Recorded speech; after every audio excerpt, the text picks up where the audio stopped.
Hello everyone, welcome back to my channel. আশা করি তোমরা সবাই ভালো আছো। আজকের এই ভিডিওটি বিশেষ করে মাধ্যমিক পরীক্ষার্থী এবং ক্লাস 9 এবং 10 এর ছাত্রছাত্রীদের জন্য খুবই গুরুত্বপূর্ণ।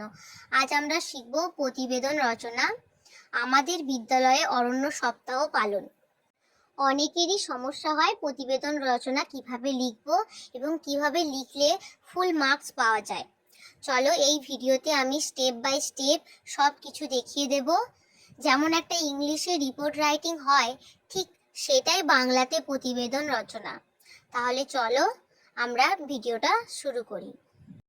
প্রথমে দেখো, আমাদের টাইটেল দিতে হবে আমাদের স্কুলে অরণ্য সপ্তাহ পালন। তারপরে তুমি নিজেই সংবাদদাতা, মানে রিপোর্টার, তুমি তাহলে নিজস্ব সংবাদদাতা। তারপর তোমার এলাকার নাম লিখবে। তারপরে একটা তারিখ, 7ই জুলাই। 1 জুলাই থেকে 7ই জুলাই এরকম একটা টাইমের মধ্যে এই অরণ্য সপ্তাহ পালন, বিশ্ব পরিবেশ দিবস তো 5ই জুন, অরণ্য সপ্তাহ পালন হয়। সেই অনুযায়ী এখানে 7ই জুলাই লিখেছি। আমাদের স্কুলে প্রতি বছর 1 জুলাই থেকে 7ই জুলাই পর্যন্ত অরণ্য সপ্তাহ পালন করা হয়। এবছরও সপ্তাহব্যাপী নানা কর্মসূচির মাধ্যমে অরণ্য সপ্তাহ উদযাপন করা হয়। অনুষ্ঠানে উপস্থিত ছিলেন বিদ্যালয়ের প্রধান শিক্ষক, শিক্ষিকা, ছাত্রছাত্রী, অভিভাবক এবং এলাকার বিশিষ্ট ব্যক্তিরা। 1 জুলাই সকালে বিদ্যালয় প্রাঙ্গণে বৃক্ষরোপণ কর্মসূচির মাধ্যমে অনুষ্ঠানের সূচনা হয়।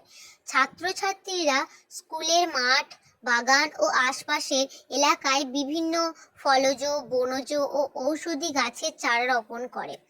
সপ্তাহ জুড়ে পরিবেশ সংরক্ষণ বিষয়ক আলোচনা সভা, রচনা প্রতিযোগিতা, অঙ্কন প্রতিযোগিতা, বক্তৃতা এবং সাংস্কৃতিক অনুষ্ঠানের আয়োজন করা হয়। শিক্ষক শিক্ষিকারা গাছের গুরুত্ব, বনভূমি রক্ষা এবং পরিবেশ দূষণ প্রতিরোধে বৃক্ষরোপণের প্রয়োজনীয়তা সম্পর্কে ছাত্রছাত্রীদের সচেতন করেন। অনুষ্ঠানের শেষ দিনে সবাই মিলে পরিবেশ রক্ষার শপথ গ্রহণ করে। প্রধান শিক্ষক তার বক্তব্যে বলেন, আজকের একটি গাছ আগামী দিনের সুস্থ পৃথিবীর ভিত্তি। তিনি প্রত্যেক ছাত্রছাত্রীকে বছরে অন্তত একটি করে গাছ লাগিয়ে তার যত্ন নেওয়ার আহ্বান জানায়। অরণ্য সপ্তাহ পালন আমাদের সকলের মধ্যে পরিবেশের প্রতি ভালোবাসা ও দায়িত্ববোধ বৃদ্ধি করেছে।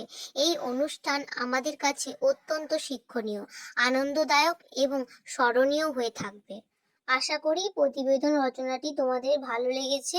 ভিডিওটি উপকারী মনে হলে একটি লাইক দিও, বন্ধুদের সঙ্গে শেয়ার করো, আর আরও এমন পরীক্ষার গুরুত্বপূর্ণ বাংলার নোট পাওয়ার জন্য চ্যানেলটি সাবস্ক্রাইব করতে ভুলবে না।